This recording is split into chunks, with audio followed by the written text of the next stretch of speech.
മരിക്കുന്നതിന് മുമ്പ് മാധവിക്കുട്ടി കാണിച്ചു കൊടുത്തു, ഇങ്ങനെയൊക്കെയാണ് ഇവനാണ് ഭീകരൻ എന്ന് ഞാൻ എഴുതട്ടെ. മാധവിക്കുട്ടി ആകെ പറഞ്ഞത്, മോളെ ഞാൻ മരിച്ചു പോയിട്ട് അയാളെ അറസ്റ്റ് ചെയ്ത് കൊണ്ടുപോകുന്നത് കാണരുത്, അതുകൊണ്ട് അവന്റെ പേരൊന്ന് മാറ്റിക്കോ. അങ്ങനെയാണ് സാദിഖ് അലി ആയത്. സാദിഖ് അലി ആക്കാൻ വളരെ എളുപ്പമാണ്. ഇപ്പൊ കമലിന് അത്രയും ധൈര്യം ഉണ്ടായില്ല. കമൽ കോലം വേഷമൊക്കെ ഏതാണ്ട് ആളാരാണ് എന്ന് ബോധ്യപ്പെടുന്ന മട്ടിൽ കൊടുത്തു. പക്ഷെ പേര് വേറെന്താ, അക്ബർ അലി വേറെന്തോ ഒരു പേര് കൊടുത്തു. അക്ബർ അലിയും സാദിഖ് അലിയുമല്ല, ആ ഭീകരന്റെ യഥാർത്ഥ പേര് സമദാനിയാണ് എന്ന് പറയാൻ മലയാളത്തിന് എന്താ നാക്കുപൊങ്ങാത്തത്? ഇത് ചെറിയ കാര്യമാണോ?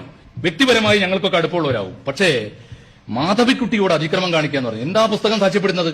67 വയസ്സുള്ള അമ്മയുടെ പ്രായമുള്ള ഒരാളെ പരസ്യമായി ആ കടവിനടുത്ത റിസോർട്ടിൽ കൊണ്ടുപോയി ആ ചാലിയാറിന്റെ പടവുകളിലിട്ട് ബലാത്കാരം ചെയ്യുക. എന്നിട്ട് അവർ കലഹിക്കുമ്പോൾ ഞാൻ കെട്ടിക്കോളാന്ന് പറയാം.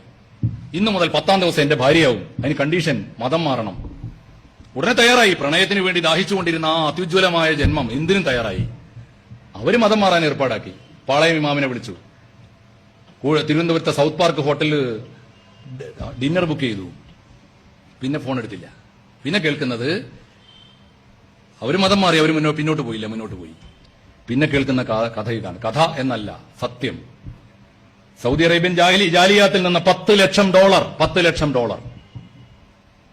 ലക്ഷം ഈ കച്ചവടത്തിന് കൈപ്പറ്റിയത്. ലോകപ്രസിദ്ധയായ ഒരു എഴുത്തുകാരിയെ ഞാനിതാ ഇസ്ലാമിലേക്ക് കൊണ്ടുവന്ന് തന്നിരിക്കുന്നു, ഏൽപ്പിച്ചു തന്നിരിക്കുന്നു. ആ കങ്കാണിയുടെ പേര് എന്തുകൊണ്ടാണ് മലയാളം മിണ്ടാത്തത്? എന്തുകൊണ്ടാണ് കേരളത്തിൽ? എനിക്ക് തോന്നുന്നു മലപ്പുറം ജില്ലയിലെങ്കിലും മുസ്ലിം ലീഗ് പോലെ ഒരു പാർട്ടിയുടെ ആഫീസ് പൊട്ടിക്കാൻ ഈ ഒരു ഒറ്റ ഇഷ്യൂ മതിയായിരുന്നല്ലോ. എന്താ മിണ്ടാ